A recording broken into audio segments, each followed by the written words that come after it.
इस वीडियो में हम अक्षर कला के बारे में बात करने वाले हैं। ठीक है, सबसे पहले हम देखते हैं कि अक्षर कला।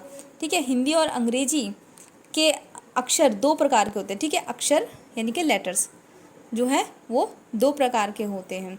ठीक है, एक तो सीधे अक्षर और दूसरे तिरछे अक्षर।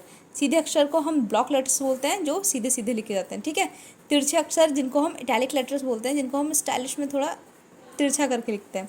ठीक है, उसी तरह से चाहे वो हिंदी इंग्लिश के अक्षर हों वो भी दो प्रकार के होते हैं, चाहे वो इंग्लिश के हों वो भी दो प्रकार के होते हैं। ठीक है, हिंदी इंग्लिश दोनों के अक्षर जो हैं वो दो तरह के होते हैं, सीधे और तिरछे। वैसे तो आजकल के टाइम में हम देखें तो कई तरह से हम अक्षर लिख सकते हैं, कई स्टाइल में अक्षर लिख सकते हैं। ठीक है, लेकिन हम बात कर रहे हैं फ़िलहाल अंग्रेजी के अक्षरों की बात करते हैं तो कैजुअली जो है दो प्रकार के अक्षर लिखे जाते हैं, दो तरह से अक्षर लिखे जाते हैं तुम्हारे वही ब्लॉक लेटर्स और इटैलिक लेटर्स। ठीक है, बड़े छापे वाले मोटे अक्षर और तिरछे अक्षर। ठीक है, अब हम बात करते हैं बड़े छापे वाले मोटे अक्षरों की। हम बात कर रहे हैं तो इनमें जो अक्षर होते हैं वो भी तीन तरह के होते हैं।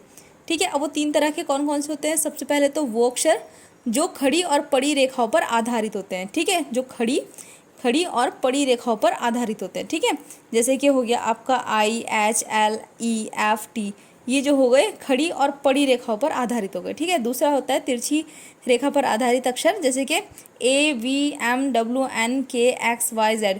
ठीक है, ये जो है आपके तिरछी रेखाओं पर आधारित अक्षर हो गए, जैसे कि इस तरह की ये तिरछी रेखाएं। ठीक है, तीसरा हो गया आपका सीधे तथा वक्र।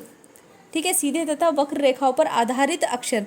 ठीक है, वो अक्षर वो लेटर्स जो सीधी और वक्र रेखाओं पर आधारित होते हैं, जो सीधी और वक्र रेखाओं पर आधारित होते हैं। ठीक है, JUOQCGPRBDS, ये सब जो हो गए तुम्हारे सीधी और वक्र रेखाओं पर आधारित होते हैं। ठीक है, तो अंग्रेजी के जो अक्षर होते हैं वो दो प्रकार के होते हैं, तिरछे और बड़े। ठीक है, जो बड़े छापे वाले अक्षर होते हैं, जो मोटे अक्षर होते हैं, वो भी जो है तीन प्रकार से के होते हैं।